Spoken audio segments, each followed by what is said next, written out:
Shalom, family trendsetter. I actually pulled over because I want to take this time to rap with y'all a little bit. I'm actually beating the war drum, family. I'm beating the war drum because war is coming. All right. I'm a little bit concerned about my people, meaning black folks, because I see not every one of us is taking this shit seriously. These videos that's being put out, telling y'all need to go out there and go to the bank and pull out whatever money you can afford to pull out and have it, stashed away, have it readily available because I'm telling you, family, it's about to get real. Now, I know y'all hear it, and I know it's like, okay, at the time you're hearing it, it sounds good. You're like, yeah, I got to do this. But I really hope and pray that y'all are really taking heed. Just go back to the Bible stories. You know what I'm saying? Remember when Noah, the Epic of Gilgamesh that they remake into Noah's story, right? When Noah was building his ark, and for 40 years, according to the story, right, he was warning the people, listen, you guys gotta repent. You guys, need to help me build this ark and, come into the ark. And because they never really knew what rain was. They never seen rain before. They seen dew on the plants, but they never really experienced rain. So because they never experienced it, for them it was alien. It was stupidity. It was like idiotic for this man to be building a big ass boat on dry land in the desert where they never really seen rain before. Because if in case y'all never knew the story, then and if you read the Bible, they never seen rain. They never the heavens never opened up before. The only time they would get water is basically by the dew. The dew was at night or whatever, it'll sprinkle on the trees, and then some people say, okay, then where did they get their water to drink? Well, they had rivers and they had streams. You know what I'm saying? But at that point in time, the water wasn't salted like how it is today. You know what I mean? So I'm not trying to go into no Bible history with y'all, but I'm just trying to explain to y'all, right? Because they didn't acknowledge or ever anticipated rain or ever seen rain before, they didn't even know what the hell rain was. They didn't take heed to the Gilgamesh or the Noah story, right? And what happened? The Mosai gave them a final warning. They didn't take heed, and okay, Moses said, "Well, go into the ark, Noah," and took his family, whatever the story says or whatever, right? Two of each, three of each, four of each, unclean, whatever the story. Y'all know the story. And he closed that door, and once he sealed that door, that was it.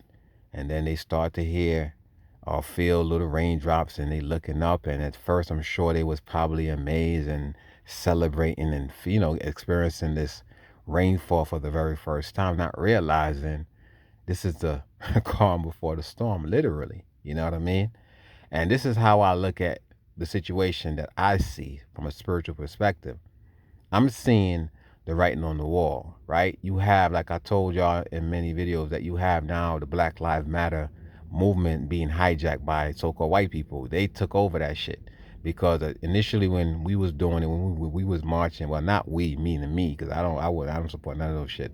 But when Black Lives Matter, marches was being conducted, it wasn't no violence. There wasn't nobody breaking no windows, setting ablaze, throwing Molotov cocktail at police, or none of that shit. It's not until the white people infiltrated this movement, and a lot of black people said, "Oh, we glad that they're siding with." I thought that shit at first too. I said, you know what? I'm glad they're a part of it. But when you really look and peel away the onions, family, you realize that these are some infiltrators.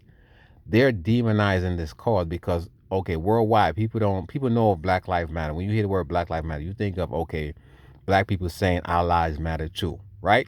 So now they come up with their Blue Lives Matter, and you got All Lives Matter. But at the end of the day, when this thing came out, when the Jewish people that actually is funding the Black Lives Matter movement, 'cause a lot of y'all don't know that the what you call it, I forgot the name of the family that's behind it. I'm sure many of y'all know who I'm talking about, but they're the one that's actually fueling this movement. They're behind it. Jewish people are behind this shit. They created this shit, and they turn it over to some lesbian activists, some gay women activists.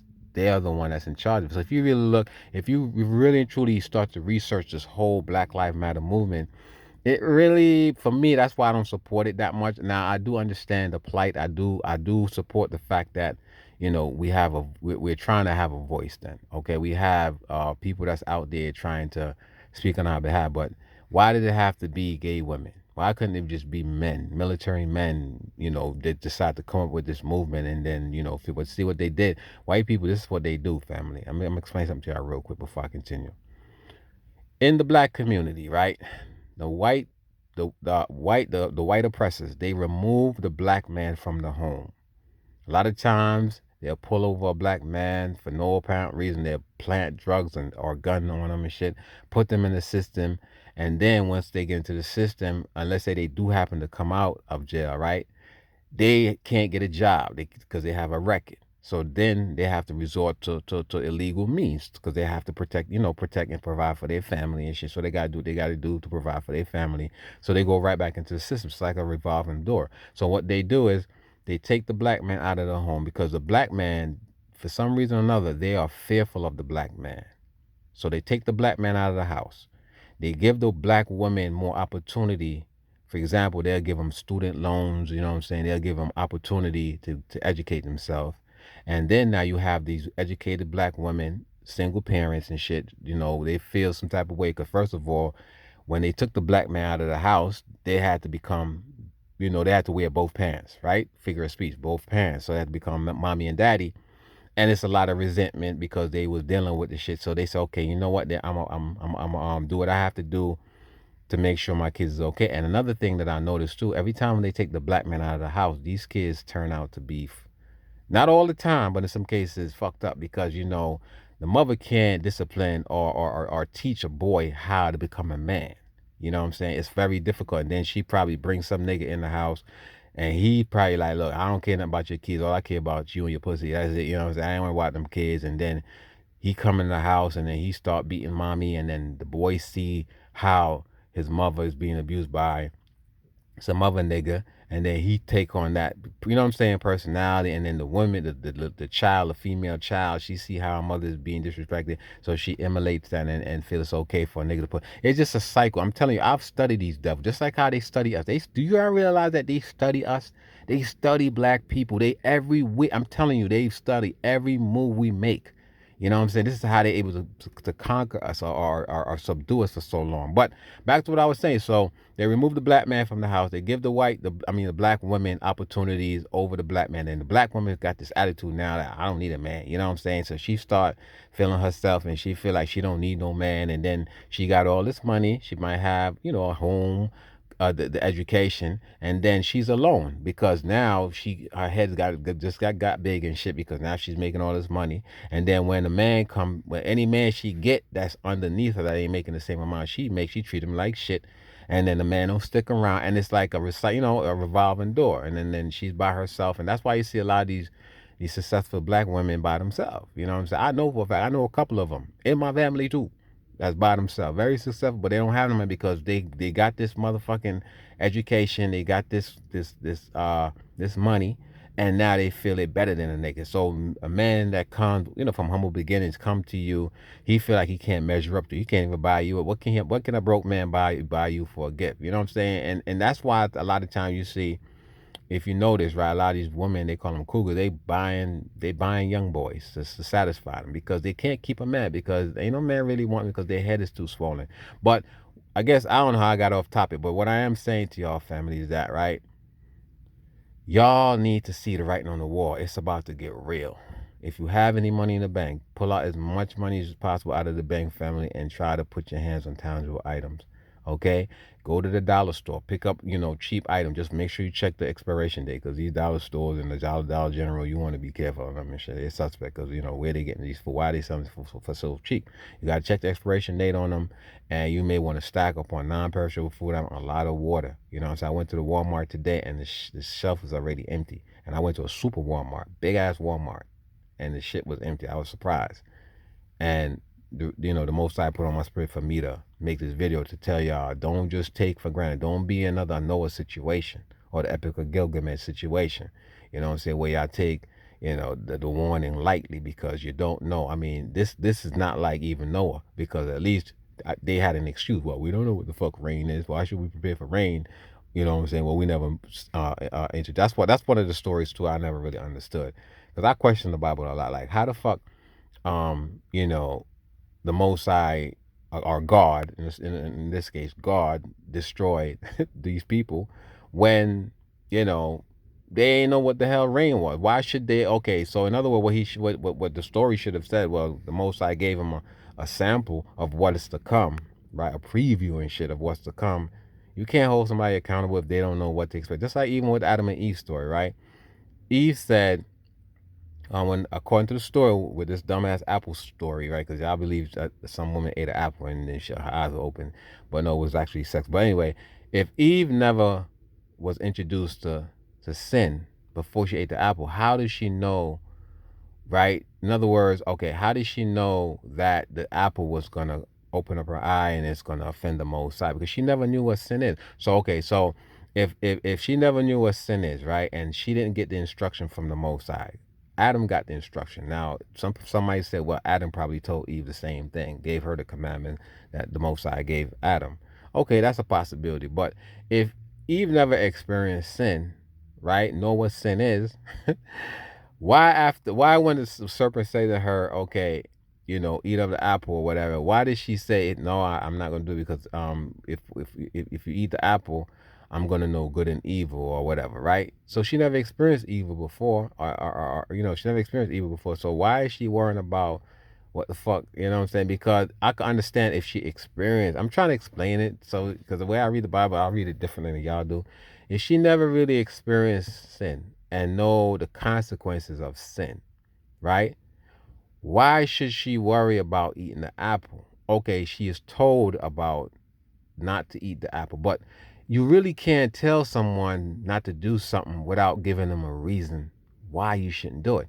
It's almost like I never told my kid, don't touch the fucking electrical outlet, right? Don't put no fork or knife in the electrical outlet, because if you do that, you're gonna get shocked and I'm gonna beat your ass or whatever, right? And now my kids get inquisitive and they go and they put the shit in there and if they get shocked, hopefully they didn't die, right? And they still alive, and I go beat the shit out of them. Why did you do that? The kid's gonna look at me, what the fuck you mean, why did I do that? I did because I was playing. You ain't never taught me, not to do the shit, or you might have said don't put it in there, but then you ain't tell me why I shouldn't do it. You know what I mean? You can't just tell somebody don't do it. You don't do this. You got to explain to them what's gonna happen. Now I know the story didn't say Eve got that motherfucking memo. She didn't get it. Adam got the shit. Because you know what I'm saying? Because Adam actually blamed the woman. He said, well, Eve ate this bitch made me eat the apple and shit. You know what I'm saying? She paraphrasing and shit, ghetto style. She gave me the apple. You know what I mean? So Adam didn't take blame for the shit. So what? So if you really think about the story, why would Adam blame Eve? Because if let's say, okay, the serpent, we know, didn't, according to the story now, the serpent didn't go to Adam. I don't know why I'm off topic, but I just feel the need to say this shit.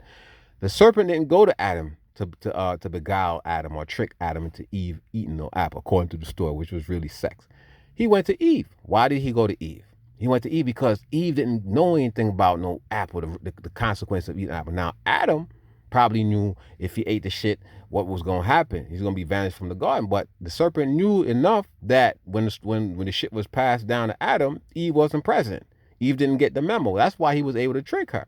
Now, I guess the story, if you really read it, and I don't remember it verbatim, but I guess she had at one point questioned the serpent and said, well, I can't eat of this shit because, if I eat it, you know what I'm saying, I will die or something like that. And then the serpent, I think he said to her, no, you should not surely die. As a matter of fact, your eyes going to be open. You're going to become like God and shit, right? So I don't even understand why she even was worrying about death, because according to the story now, because I'm very analytical and shit. That's my sign. I'm a Virgo, right? I don't deal with zodiac, but I am a Virgo. So according to the story, she mentioned about not eating the shit because she would die, and she don't even know what the fuck death was because they never experienced that until they ate the apple. Do y'all follow me? You know what I mean? So when you really read these stories, just like how you hear, well, it vexed God and it repented God to make man, and it's almost like, okay, who was actually writing these accounts? Was somebody literally beside God every time he made a statement? Because the Bible said nobody see God and live, except for there's a passage in the Bible though where it says God spoke to Moses face to face. That was a contradiction. That's why I tell you the Bible is not what y'all think it is, man. Right? One verse said no man see God and live and shit, or no man can see God and wait, I think that's what it said, right? And then on the other hand, it says God spoke to Moses face to face, and there was other people in the Bible that he spoke to face, believe it or not. You know what I mean? But the Bible says nobody see God and live. Then you got Jesus and shit. There's God walking amongst man and shit. And then of course man was able to kill God. I mean, it's just, oh my goodness, this Bible. But again, I do rock with the stories and the allegories and the metaphors and shit and the parables. It's cool, you know what I mean. But family, listen, we need to start preparing because it's about to get real. All right. Y'all watch that last video that I upload. Hopefully you did watch it. If you didn't watch it, just go click on my avatar and go into my videos and watch it, and you'll see that the writing's on the wall. All right, Trump needs a second term because if Trump is not elected, he's going to be prosecuted. He's going to be locked the fuck up. There's so many charges against him.